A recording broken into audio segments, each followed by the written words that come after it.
We're going to start with our first topic, which is brought to us by FanDuel. You heard us talk a lot about FanDuel in the past. It is undisputed the number one sportsbook in America, and we have something a little different for you guys.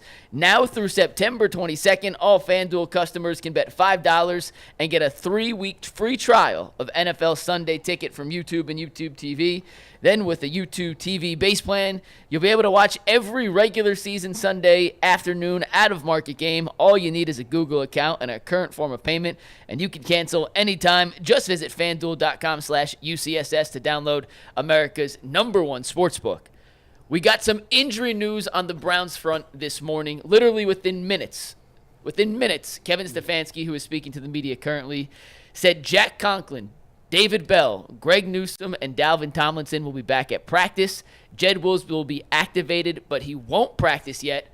That comes on the heels of news coming earlier this morning that Nick Chubb will start the season on the PUP list, meaning he will be ineligible to be active during the first 4 games of the season, making his potential return to the field for the Browns at minimum week 5, if not later.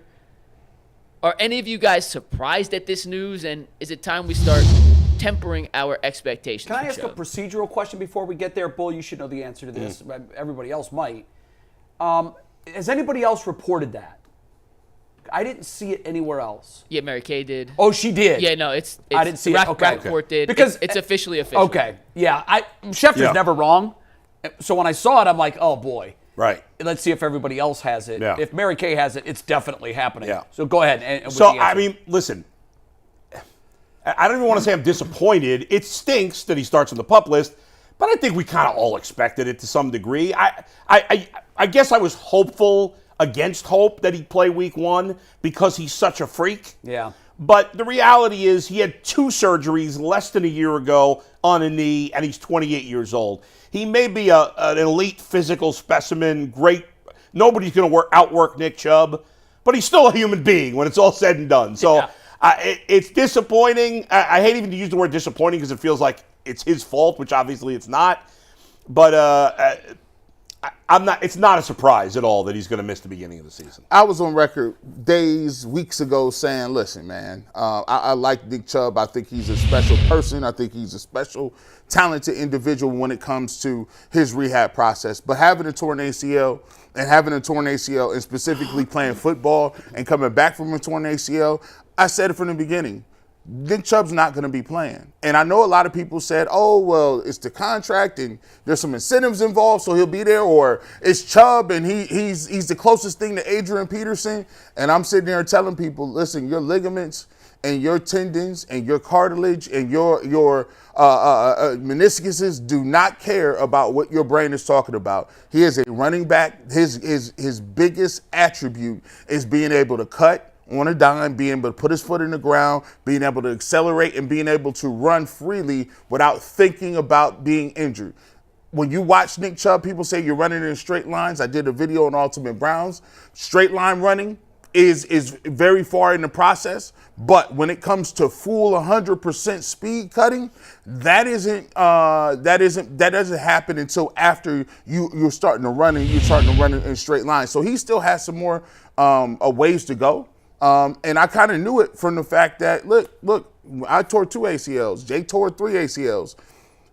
It's different from walking around in a mall or walking around or do even functional lifting like squatting because his quads are already strong. But in terms of cutting and running over people, that wasn't happening. I expected him to be on the PUP list. I agree with Bull. We first of all, we're optimists in Cleveland. We always have been after our 0-16 season. I heard a lot of people saying we were going to make the playoffs the next year. I heard people before the 0-16 season say, hey, if things go our way, we're going to make the playoffs. That's who we are. We're a resilient and optimistic bunch. So I think we all were leaning on the side of wild optimism that he would be ready September 8th. Is that the day of the opener with the Cowboys? I think we were all hopeful. And I think to your point, Bull, we do look at him as superhuman. Well, it's Nick Chubb. He's going to do it. Right. I'm not so sure. Maybe one day we'll find out. Probably not, because the Browns are not transparent. But I'm not sure that the Browns didn't make the decision post-surgery last October that he's going to be 12 months from surgery date. because a lot of people try to backtrack it to the injury. That's a mistake. Right, sure. As you know. The rehab clock starts ticking when the last suture is made. Now you're rehabbing. Yeah. Before that, you're not. You can prehab an injury, but for me, I think the Browns, and I agree with this, by the way. I think this is the smart and cautious play. I think they started the clock after he had his surgery, and which I don't remember what the date of that was. I think there were a few weeks. Yeah, it was like almost a month. I know in one of my torn ACLs, I had to wait 16 days because the swelling wasn't down. I waited 10 days on my right knee because the swelling went down and they wouldn't have surgery. Yeah, so it takes some time. His surgery was not until November. That was Okay. his second surgery. So that yeah, was he the did second have. one? Remember, they went in and they did one, and they said he didn't have a torn ACL. And when they went in, they said, "Oh no, he did have a torn ACL." Right. So they went back in, and that was November, early November, I would hope. Browns running back Nick Chubb underwent his scheduled second surgery today to repair the ACL. That was the 14th of November. Okay, the so 14th of guys, November, yeah. This could be longer than just 4 Yeah. weeks. So if you do the math and start working forward from November 15th, that's when the ACL was reconstructed. Yeah. November the 15th. Right. So most doctors, when they set their rehab clock, go 1 year to the day. Now, this obviously isn't most situations. He's not most human beings. He's Yeah. superhuman. So even if you went forward from November to September, that still only gets you to 10 months. Yeah. Adrian Peterson did it in 8 months, and the world stopped That was spinning, crazy. remember? Yeah. Everybody was like, he's resetting the clock for everybody. Yeah. Well, no, he didn't. It wasn't modern medicine. It was freak of nature. Yeah. So I think the Browns were very cautious here, knowing that November 15th was when the clock started. And look, if he can be ready by October 8th, that's still 11 months, and that's Right. still ahead of schedule. That's 6 weeks from today. It's 6 or weeks. yesterday. Yeah. You know. So I'm not surprised. I'm not disappointed. What I will say is this. It does change the way I look at the season because we do not have a skillful backup running back. We don't. We have guys that we hope or we think, but we don't have anybody that we're counting on and saying, well, we know he can carry the load. I think Jerome Ford is skillful. He's just not as skillful as Nick Chubb. Well, I mean, few are, but Yeah. Bull, what I would say is he an RB1 in a fantasy league? He's not for me. I think Jerome. a lower end. A lower end. Jerome? Well, no, not. He's not a top 12. No, yeah. Yeah, so Yeah. for me, no. I changed the way I look at the season. The defense better come out of the gates playing Super Bowl caliber defense. Well, it's because not- this offense is not going to look good. But guys. it's not just about the defense. And we'll get into Nick Chubb, Deshaun Watson. But the days of excuses are over. done. Deshaun Watson has got to carry this offense until Yeah. Nick Chubb comes back. Well, I don't want to hear about offensive line. Right. I don't want to hear about rust. I don't want to hear No, about we've nothing. had too many. The passing game's got to be on point right from the get-go. Well, listen, I didn't expect Nick Chubb to play. Right. Like, so Yeah, it hasn't changed my- exactly. I ain't changed nothing. Nick Chubb, I didn't expect him to play. If you could get Nick Chubb to come back and be strong at the end of the season, That's when you need him. that's when you're going to want him and Yeah. when you're going to need And him. he'll be fresh or more fresh. Sure. If you can't beat the Giants without Nick Chubb or the Raiders without Nick Chubb, then what are we talking about here? You're right. No, you're right. You're absolutely right. Yeah. Mike. Yeah, 1 point on Chubb, too. Ian Rappaport added this to the context of the Chubb starting the season on the PUP list, and he tweeted that the Browns plan for Nick Chubb to begin the season on the PUP list back on the spring when they restructured his deal. Here's how. Most roster bonuses require 17 games active to earn the full amount. Chubb's deal is the rare exception, requiring only 12 games, Yeah. which makes Yeah. it indicate, despite They all the knew all fodder, along. and including the fact that on this very show we had the conversation 23 different times, will Right. you ready for week 1?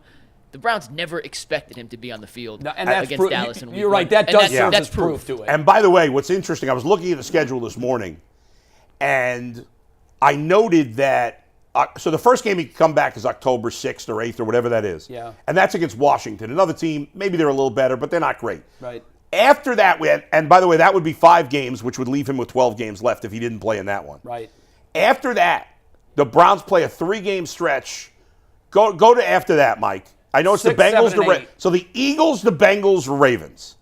That's Wow. your first really tough stretch in the Hey, schedule. you know what? Throw the Chargers in there too, Bull. I think that We don't know what Harbaugh- they're gonna be. That should we be don't, better. But I think by that point in the year, we will know what they are. Right. And I wonder if he's not quite ready week 5, if they wait one more week for when the schedule starts, and that would get him 12 games. Now, listen, we're just saying his surgery was November. So if he came back for the Eagles in week 6, which is the middle of October, that's 11 months. That would still be great. But I don't know. It is interesting that's 12 games because if he played 12 games, the first game would be the Eagles.